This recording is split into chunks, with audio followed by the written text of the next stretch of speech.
மாண்புமிகு பேரவைத் தலைவர் அவர்களே, கடந்த ஆட்சி காலத்தில் உள்ளாட்சிகளினுடைய மறுவரையறை செய்கிறோம் என்ற பெயரில் இஸ்லாமிய சமுதாயத்திற்கு இழைக்கப்பட்ட சமூக அநீதியை இந்த அரசு, சம உரிமை சம வாய்ப்பு வழங்கக்கூடிய இந்த அரசு சீர் செய்து தர வேண்டும் என்கின்ற ஒரு கோரிக்கையை நான் முன்வைக்க விரும்புகின்றேன்.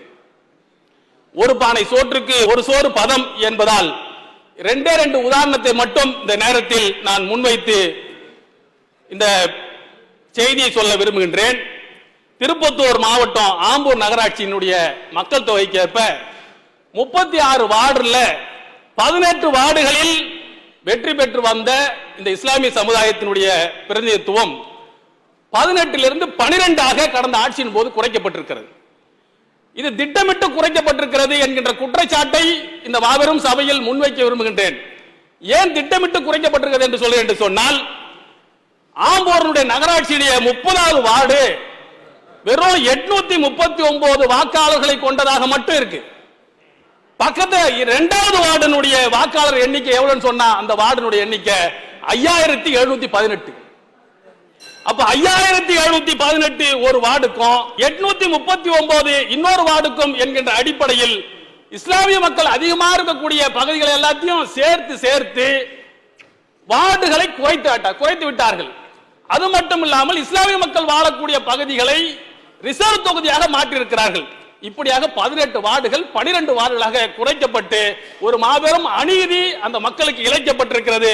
அதே போன்று கன்னியாகுமரி மாவட்டத்தில் மாதவலாயன் இருக்கக்கூடிய ஒரு ஊராட்சி, அந்த ஊராட்சியில 92% இஸ்லாமிய மக்கள் வாழக்கூடிய அந்த ஊராட்சியை ரிசர்வ் தொகுதியாக அறிவித்திருக்கிறார்கள். இப்படியாக தமிழகம் முழுக்க ஒரு மிகப்பெரிய அநீதி மறுவரையறையின் பெயரால் கடந்த ஆட்சியின் போது நடத்தப்பட்டிருக்கிறது. இப்போது மறுவரையறைக்காக வேண்டி நம்முடைய அரசு குழு அமைத்திருப்பதை நான் அறிகின்றேன். அனைத்து மக்களுக்கும் சமூக நீதியை வழங்கக்கூடிய நம்முடைய அரசு, சமநீதியை வழங்கக்கூடிய அரசு, இந்த இஸ்லாமிய மக்களினுடைய சமூக நீதியை, சம உரிமையை, அரசியல் பிரதிநிதித்துவத்தை உள்ளாட்சி மன்றத்தில் நிறுவுவதற்காக, மீட்டெடுப்பதற்காக ஒரு ஆய்வு குழுவை நியமித்து அந்த மக்களினுடைய உரிமையை பாதுகாக்க வேண்டும் என்ற கோரிக்கையை இந்த நேரத்தில் நான் முன்வைக்க விரும்புகின்றேன். மாண்புமிகு பொதுப்பணித்துறை அமைச்சர் நம்முடைய சட்டமன்ற உறுப்பினர் அப்துல் சமது அவர்கள் ஒரு கருத்தை ஆம்பூரை பற்றி இங்கே வலியுறுத்தினார்கள். அவரே குறிப்பிட்டார்கள், சென்ற ஆட்சியில் இஸ்லாமியருடைய பிரதிநிதித்துவம் குறைந்திருக்கிறது வார்டிலே என்ற ஒரு கருத்தை வெளியிட்டார்கள்.